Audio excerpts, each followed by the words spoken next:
And what is up, everybody? This is Darren. I am talking today about two things I read up online. The closest thing that's happening right now is going to be King Mo versus uh, Rampage. As far as that's concerned, I hope Rampage wins. I really do. One, because it'll revitalize his career, and two, because I hate King Mo. King Mo is very cocky. He hasn't done enough within his career. Hasn't necessarily beaten anybody. I mean, a majority, it's ridiculous. I mean, Bellator. I'm not taking anything away from Bellator or any of its fighters. They do have some pretty decent fighters. However, um, they don't have really world class fighters. I mean, uh, with the exception of Eddie Alvarez, who Dana White wants to sign. Eddie Alvarez is phenomenal, but then I mean, look at the people they've got. I mean, it's become, just like anywhere else, like World Series of MMA is UFC's retirement home. They're offering more money, but the guys the guys that these world class veterans are going up against, don't necessarily have any real world experience. They stay within that little circle. Uh, UFC. I mean, even early on, you had so many guys. I forget the guy's name. Uh, his last name was Lewis. I mean, he won this other. This is back when it was no holds barred, bare knuckled competition. Mr. T, actually was it? I think it was the first or the second one that Mr. T had actually was the locker room commentator, and he wins this competition, no problem. Steps into the UFC and gets his jaw broken and knocked out by Jens Pulver. Tiki, who's a phenomenal jiu-jitsu fighter. This guy is Tito Ortiz's jiu-jitsu coach in season 3 of Ultimate Fighter, and I guess also when he hosted. When he was going up against Chuck in that one season. And Tiki was undefeated till he set foot in UFC, and every time he fought at UFC, he lost. UFC has the best. When Pride was on, Pride was the best for a little while, but Pride, it made some very poor business decisions, and Pride is no longer around. I wish it was still around because they had the best fighters, and for them it was really more about the show than anything, and they put on a hell of a show. Unfortunately, they're done. UFC is it, and Rampage, left on bad terms. A lot of fighters leave UFC on bad terms.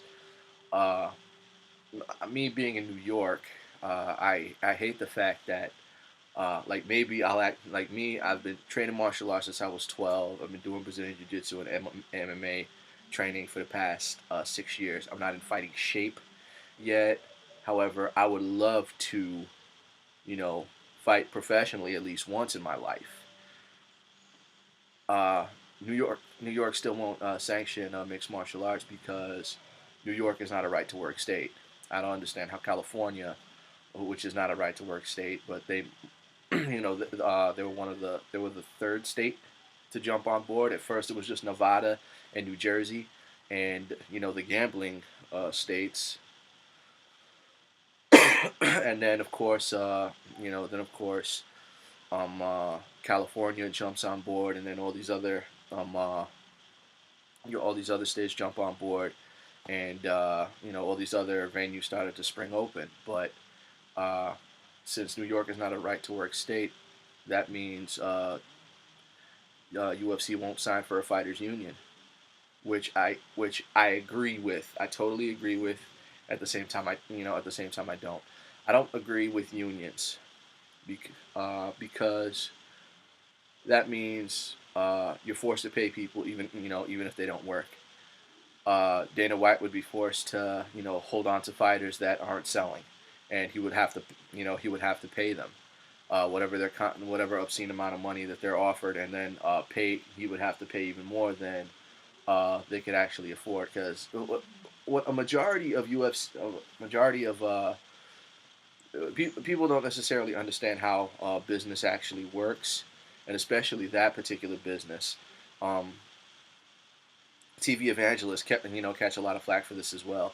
A majority of the money that comes in, it's not like it all goes to their pocket. There's tons of expenses, marketing, press conferences, and then the whole merchandising. All this costs money, and even that's why when you're signed to UFC, you belong to the UFC. You can't have your own brand of clothing or anything like that. And then a majority of the clothing that people wear in there, Jesus didn't tap, tap out, affliction.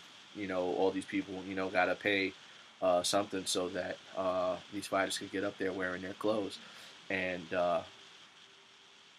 you know, I don't I don't necessarily agree with the union, because then they're uh, Dana, the Fertitas, are forced to have to pay money, for something that might, stuff that might not work.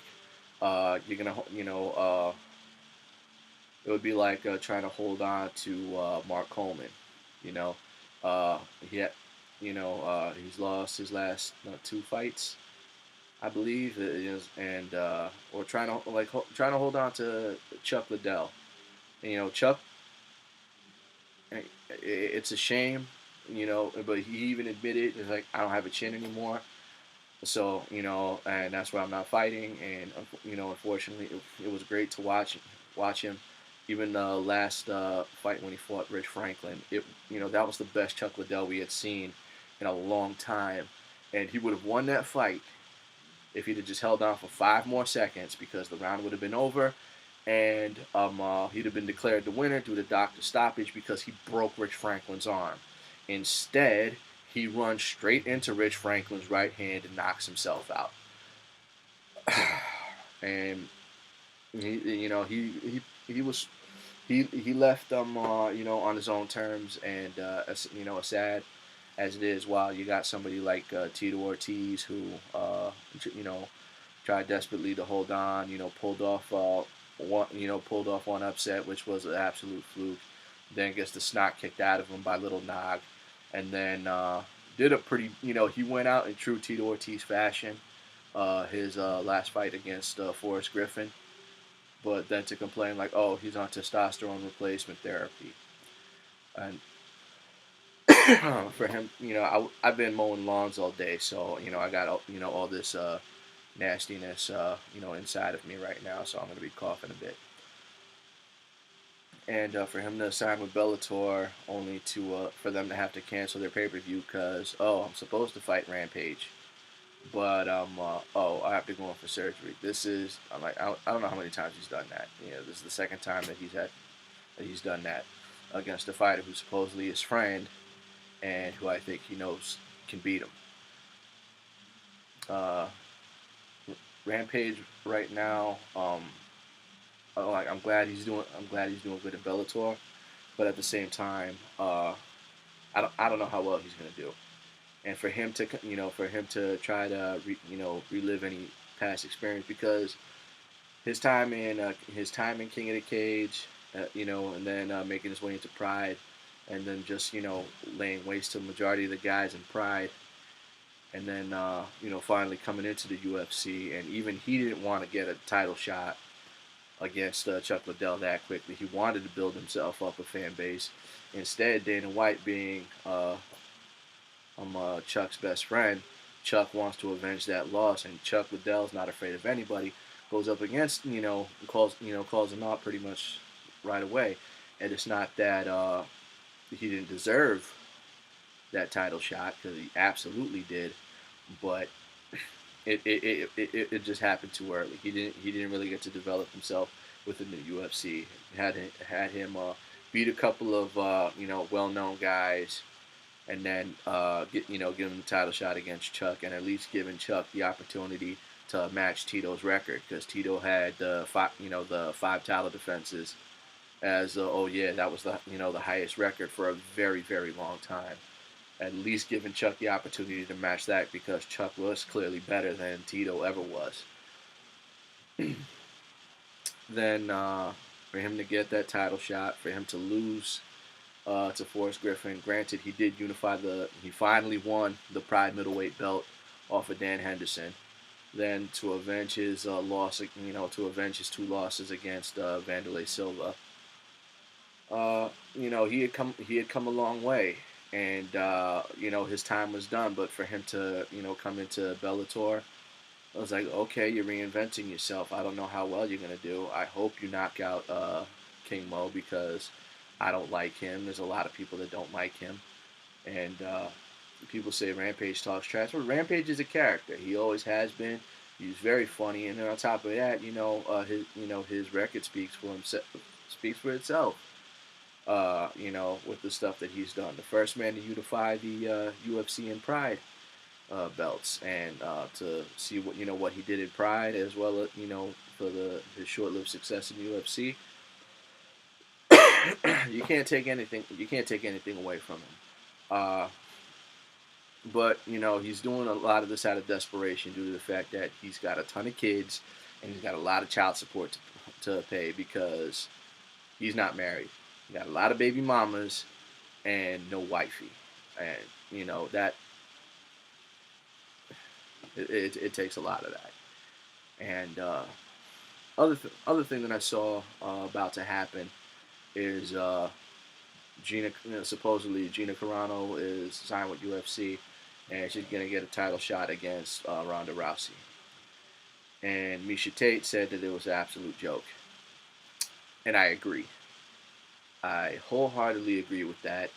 Not because I like Misha Tate at all.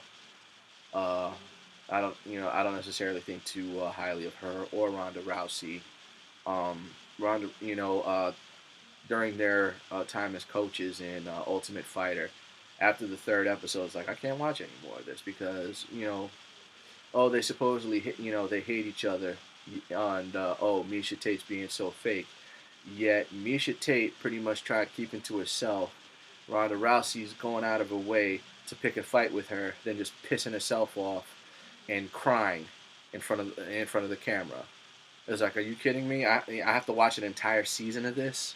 Like, no, no, I wasn't gonna put up with that. Um, so after the third season, I didn't necessarily care, but clearly, Ronda Rousey owned Misha Tate all three of those rounds, and people trying, but it's like she didn't do anything.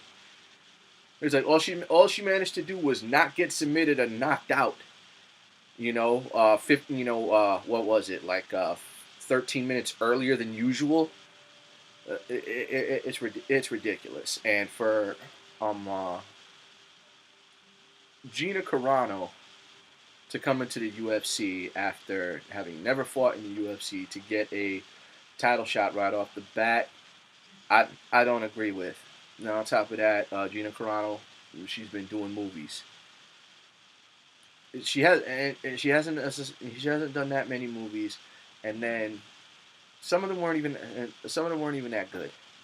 Uh, before she even got into all that, and her time in Elite XC and Strike Force, when she was the undefeated face of women's MMA because she's an athlete and she's pretty, like okay, and she beats other girls up,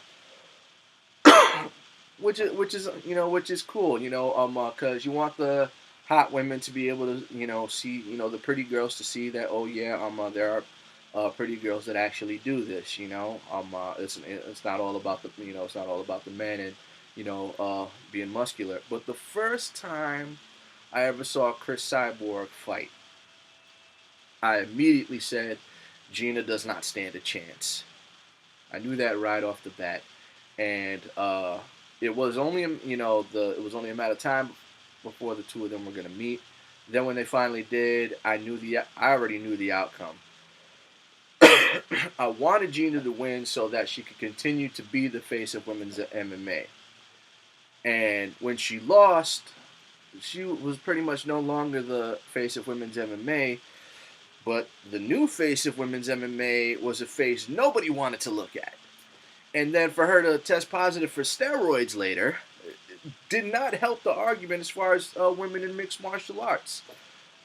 Uh, not taking anything away from Chris Cyborg as a fighter, but oh, it's wrong. It's wrong to say that it's wrong to say that somebody's ugly, but come on, man, seriously.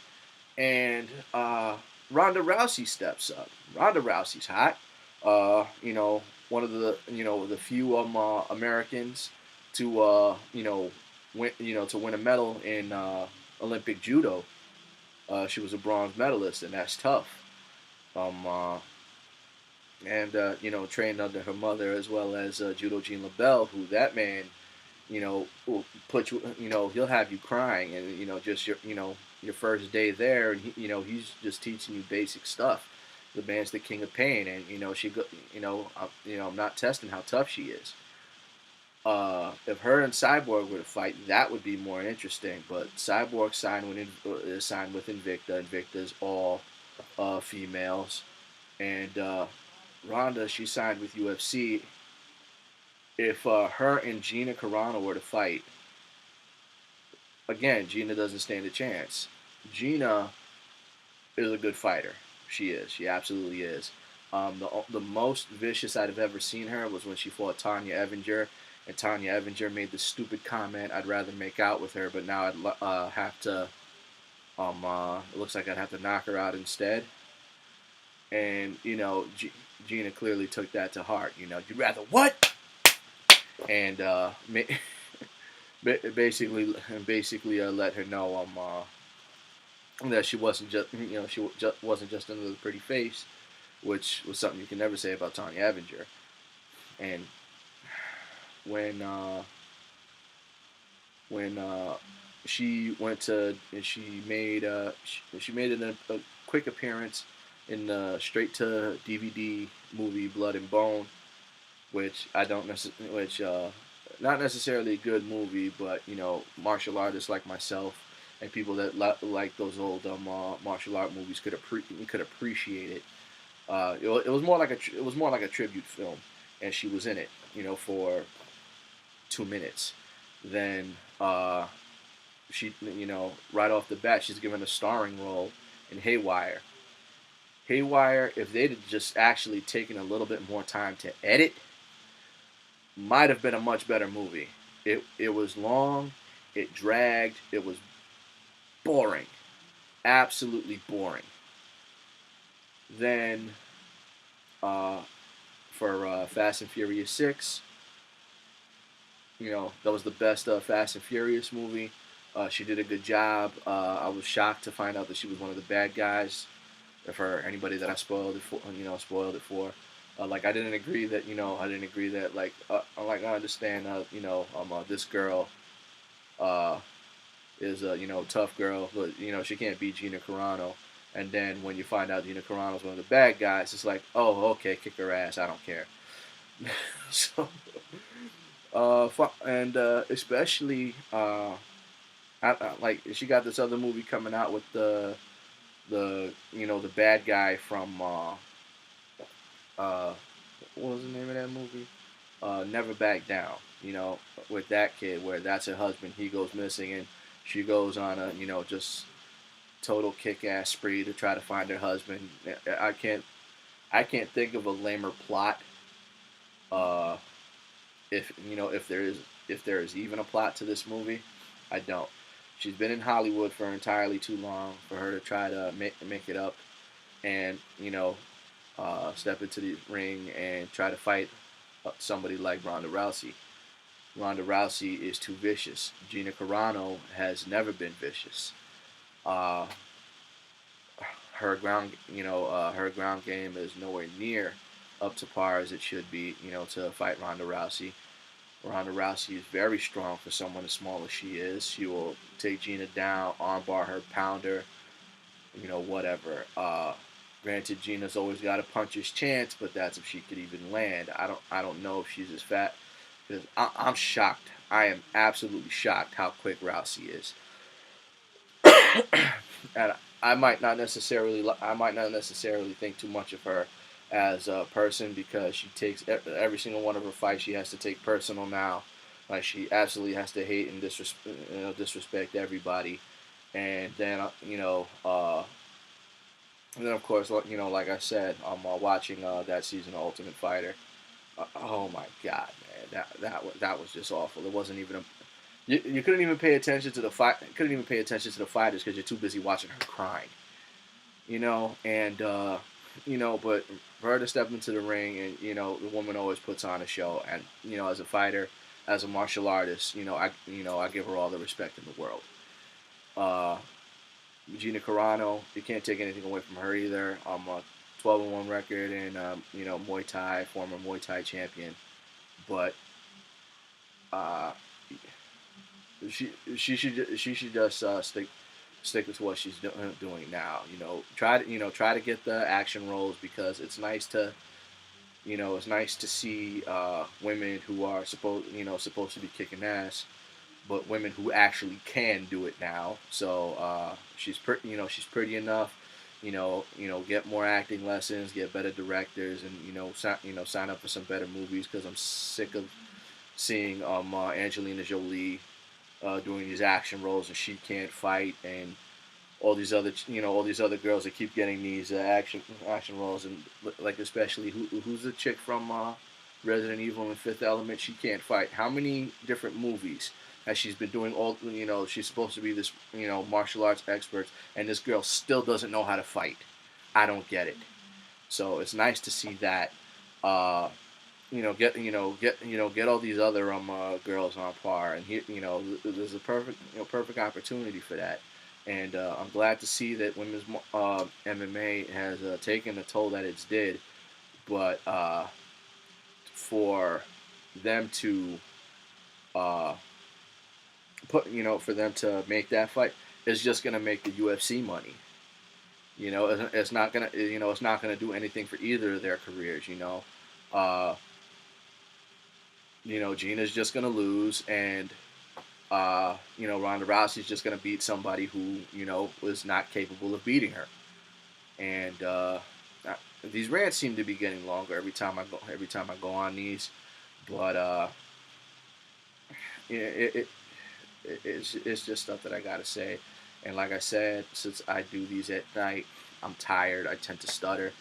I forget the points that I'm trying to make. I might go off a bit because even before I was mentioning how I agree and don't agree with fighters union, because I told you why I didn't agree, because then they're forced to have to pay these guys that aren't selling and keep them on the roster. But then on top of that, um, you have guys there that are that have the potential to do a lot. Like prime example, Matt Lindland. Matt Lindland, when he fought in UFC, the man was ranked the number one middleweight in the world for years, and he had never won a title, and he was ranked number one. And UFC was supposed to give him a shot against Rich Franklin. Never happened. Uh, Anderson Silva had the UFC belt. Matt Lindland was still ranked number one, and he never fought Anderson Silva. It'd have been interesting to see, but he doesn't. Oh, but we don't think Matt Lindland sells. And by the way, we're letting you go because you wore a shirt for this gambling company that we don't necessarily like. It's like, yeah, but Randy Couture was wearing the same shirt, and and you didn't say anything to him. But oh yeah, that's right. He's your he's one of your golden boys. 5-time champion. So of course of course you're not gonna say anything to him. And even for Rampage, for him to have beaten Chuck Liddell, Chuck Liddell was supposed to be, was the poster boy for UFC, and then for him to get beaten the way that he did, a lot of people, in the higher ups didn't necessarily agree or appreciate that, and lo and behold, Rampage is where he's at now, and if there was a union, that would allow the fighters to one, make more money, and two, they can't play favorites. You know, and like even right now, the whole thing with with John Jones, like John Jones right now, I think it's as if they're feeding him all the old guys to basically like to force them into retirement. Because that's what a majority of his title defenses were. And middleweight division right now, I'm waiting for the Chris Weidman to finally fight again. And then you got uh, you know uh, Johnny Hendricks as I'm waiting for him to defend his belt. I can't understand why Robbie Lawler, who just fought like a little over a month ago, has a freaking fight up already. I don't get it. I hope he does well, but he's somebody else who is on his way out, and I would be sad to see him go. He was always entertaining to watch because you knew somebody was getting wrecked. When he stepped into the cage, you knew somebody was gonna get wrecked, and the majority of the time he was the one doing it. And for to see the evolution of his fight strategy, knocking out Murillo Ninja Hua, winning the Elite XC middleweight title. That was the highlight of his career. If not for the fact, if Elite XC was still around, if they weren't doing the shady business they were doing, it could have been great. It could have been great. Anyway, I'm pretty much done talking. Thanks for listening, and I'll see you guys next time.